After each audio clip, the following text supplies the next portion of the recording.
Done. बिस्मिल्लाहिर्रहमानिर्रहीम।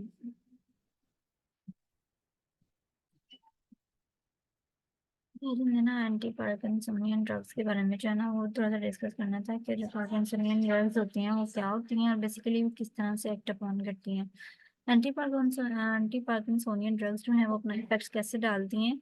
Various neurotransmitters होते हैं हमारे सेंट्रल नर्वस सिस्टम के अंदर, ठीक है। स्पेशली वो वाली न्यूरोट्रांसमीटर्स जिनका मोटर कंट्रोल में एक बहुत ज्यादा रोल होता है, ठीक है। उनको जो है ना ये ड्रग्स जो है जाकर इफेक्ट करती हैं।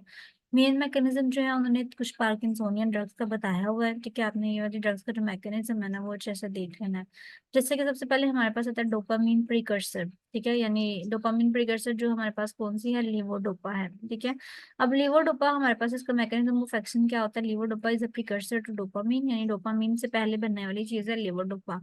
करती क्या है बेसिकली, ये क्रॉस करती है ब्लड ब्रेन बैरियर को, ठीक है। और वहां पर जाके ब्लड ब्रेन बैरियर को क्रॉस करने के बाद ये कन्वर्ट हो जाती है किसके अंदर, डोपामीन के अंदर, ठीक है। डोपामीन के अंदर कन्वर्ट होगी ब्रेन में बाय द एंजाइम। इसको कौन एंजाइम कन्वर्ट करता है, डोपा डी कार्बोक्सिलेज, ठीक है। ये क्या करता है, ये सारे जितने भी वहां पे प्रेजेंट होंगे डोपामीन लीवोडोपा उनको कन्वर्ट कर देगी डोपामिन के अंदर, ठीक है। अब जब सारे कन्वर्ट हो जाएंगे, ठीक है, तो इस तरह से क्या होगा, डोपामिन की जो कमी थी वो पूरी हो जाएगी, ठीक है, बेसल गैंग्लिया के अंदर। वहां से क्या होगा कि जो मोटर सिस्टम की जो सारी कह लें कि फंक्शंस होंगे वो इम्प्रूव होना स्टार्ट हो जाएंगे, ठीक है। तो ये हमारे पास डोपामिन प्रिकर्सर जो है लीवोडोपा, उसका मैकेनिज्म ऑफ एक्शन है, ठीक है। अगर हम ज्यादा लॉन्ग टर्म यूज करें उसकी वजह से आपके पास डिस्काइनेसिया की कंडीशन जो है वो भी हो सकती है, ठीक है। तो ये आपके पास लीवोडोपा की कंडीशन आ रही है। हुआ क्या है कि लीवोडोपा हमारे पास डोपामिन का प्रिकर्सर होता है, ये ब्लड ब्रेन बैरियर को क्रॉस करता है, ब्रेन के अंदर जाके ये किसमें कन्वर्ट हो जाता है, डोपामिन के अंदर। इस तरह डोपामिन की सारी कमी पूरी हो जाती है जो कि पार्किंसोनियन डिजीजेस वगैरह होती हैं उसमें होती है। तो ये हमारे पास इस तरह से एक्ट अपॉन करता है। नेक्स्ट आपके पास आता है डोपामिन एगोनिस्ट, यानी डोपामिन को रिप्लेस करने के लिए आपने कुछ एगोनिस्ट रखे हैं अपने पास। उनमें कौन कौन से आ जाते हैं कि आपके पास प्रामिपेक्सिल है, ठीक है, और एक आपके पास ड्रोपिनेरोल है। इनका मैकेनिज्म ऑफ एक्शन क्या होता है कि डोपामिन एगोनिस्ट होते हैं वो डायरेक्टली बेसिकली स्टिमुलेट करते हैं जितने भी हमारे पास डोपामिन के रिसेप्टर्स होंगे किसके अंदर, ब्रेन के अंदर होंगे, उनको स्टिमुलेट कर लें। पार्टिकुलरली D2 और D3 रिसेप्टर्स होते हैं हमारे ब्रेन के अंदर डोपामिन के लिए स्पेशली, उनको जाके क्या करते हैं, स्टिमुलेट करते हैं, ठीक है। तो जब वो स्टिमुलेट करेंगे तो वहां पे फिर जो मोटर सिम्टम्स होंगे जो कि पार्किंसन डिजीज के साथ एसोसिएटेड है वो क्या होने शुरू हो जाएंगे, इंप्रूव होना शुरू हो जाएंगे। इसका एडवांटेज ये होता है कि इसमें जो लीवोडोपा के अकॉर्डिंग मोटर कॉम्प्लिकेशंस होती हैं ना वो कम होती हैं, ठीक है। लेकिन एडवर्स इफेक्ट्स में आता है कि इसमें हेलुसिनेशन थोड़ा ज्यादा होता है। ये इसके अलावा इम्पल्स कंट्रोल डिसऑर्डर्स जो होती हैं वो आपको मिलने को मिलती है और हाइपोस्टैटिक हाइपोटेंशन का सामना करना पड़ता है। नेक्स्ट आपके पास थर्ड वाली जो ड्रग है ना जो हम पार्किंसन डिजीज में यूज करते हैं वो है मोनोमाइनोऑक्सीडेज इनहिबिटर, ठीक है। मोनोमाइनोऑक्सीडेज इनहिबिटर जो होते हैं जिसमें सेलाजिलिन आ जाती है, रेजाजिलिन आ जाती है। इनका मैकेनिज्म ऑफ एक्शन क्या होता है, इन्होंने बेसिकली क्या करना होता है, जो डोपामीन की ब्रेक डाउन होती है उसको इनहिबिट करना होता है, ठीक है। मोनोमाइनोऑक्सीडेज इनहिबिटर क्या करते हैं, डोपामीन की जो ब्रेक डाउन है उसको इनहिबिट करते हैं। क्यों, कैसे इनहिबिट करते हैं, जो मोनोमाइनऑक्सीडेज टाइप बी होता है जो कि डोपामिन की कह लो कि ब्रेकडाउन में रोल प्ले करता है, उसको क्या करती हैं, इनहिबिट करवा देती हैं, ठीक है। जब डोपामिन टूटता नहीं है तो डोपामिन ज्यादा अवेलेबल होता है, जब डोपामिन ज्यादा अवेलेबल होगा तो फिर मोटर सिम्टम्स जो है वो ऑटोमेटिकली इंप्रूव होना शुरू। अच्छा, एडवांटेजेस में हमारे पास सकते हैं कि इस तरह से आपको क्या होता है, लीवोडोपा की जरूरत नहीं मतलब बढ़ती, क्योंकि आप मोनोमाइनऑक्सीडेज इनहिबिटर जो है वो यूज कर रहे होते हैं। और एडवर्स इफेक्ट्स में आता है कि इसमें हमारे पास इंसोम्निया है, नोजिया है, ठीक है। ये कंडीशन जो है वो इसकी वजह से हो सकती हैं। अगर हम कैटेकोल और मिथाइल ट्रांसफरेज यानी कॉमेट इनहिबिटर्स की बात करें जिसमें हमारे पास एंटाकापोन और टोल्कापोन आ जाते हैं।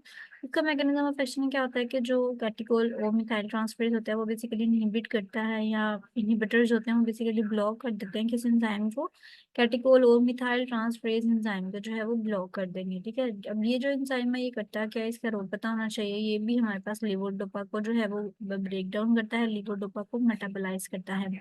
अब जब हमारे पास कैटेकोल और मिथाइल ट्रांसफरेज नहीं होगा तो फिर क्या होगा, लीवोडोपा हमारे पास मेटाबोलाइज नहीं होगा।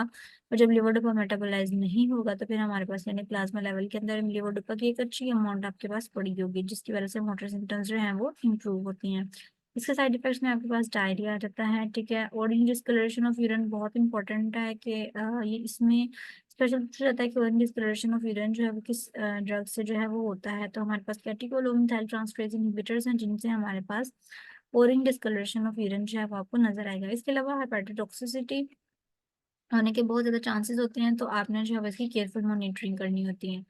फर्स्ट ना हमारे पास ड्रग जो होती है वो एंटीकोलिनर्जिक्स होते हैं। एंटीकोलिनर्जिक्स में हमारे पास बेंस्ट्रोपिन आ जाती है। बेंस्ट्रोपिन का क्या होता है, हमारे पास मैकेनिज्म ऑफ एक्शन कि इन्होंने ब्लॉक करना होता है मस्करीनिक एसिटाइल कोलिन रिसेप्टर्स को। ठीक है, एसिटाइल कोलिन रिसेप्टर्स को क्या करते हैं, ये सिंपली ब्लॉक कर देते हैं, जिसकी वजह से क्या होता है, जो हमारे पास रीबैलेंसिंग होती है, मतलब जो है हमारे पास एक इम्बैलेंस हुआ होता है कि डोपामिन रिसेप्टर्स कम हो रहे होते हैं, एसिटाइलकोलिन रिसेप्टर्स ज्यादा हो रहे होते हैं।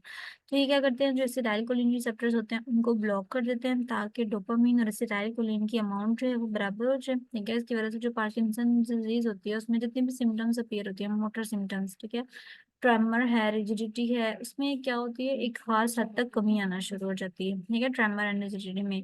इसके रिवर्स इफेक्ट्स में क्योंकि हमारे पास में स्क्रीनिंग है, तो mouth blurred vision, constipation, urinary retention, ठीक है, ये चीजें जो है वो आपके पास अपीयर होंगी।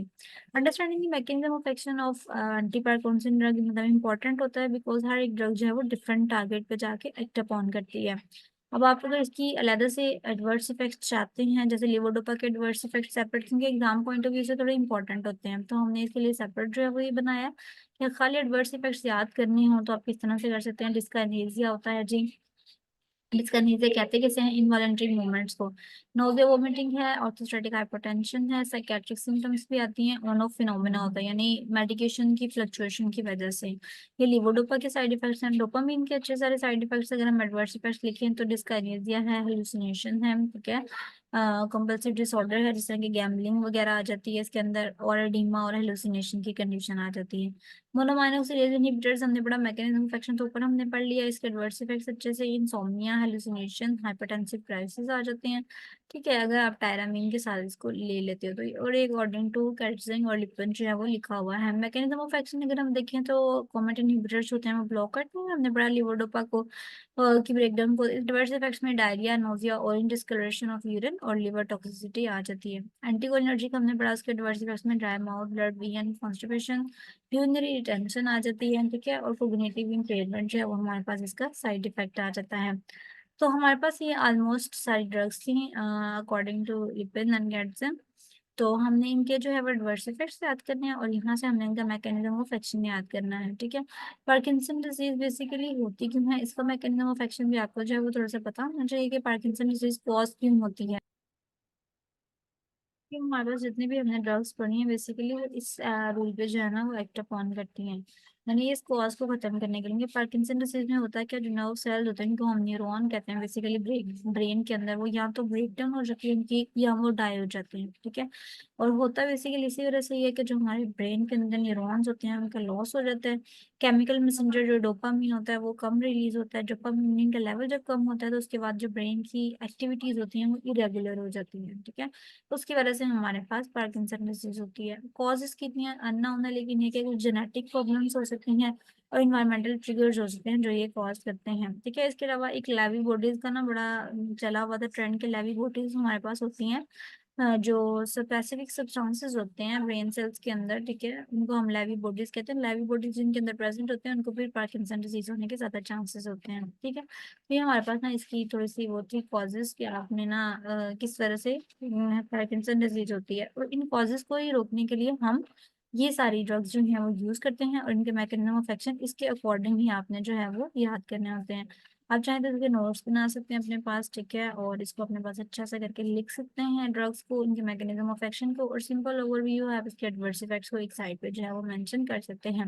आपने अपनी बुक खोल के उसके साथ मैच करके देखें, जो आपके साथ जो आपको लगते हैं कि उनके साथ मैच हो रहे हैं, वेल एंड गुड, जो एडिशनल है वो आप अपने नोट्स के अंदर मजीद भी ऐड कर सकते हैं। ठीक है, पार्किंसन का छोटा सा टॉपिक है, आप इसको अच्छे से ध्यान से याद कीजिएगा। नेक्स्ट टॉपिक हम कल पढ़ेंगे इंशाल्लाह। अल्लाह हाफिज।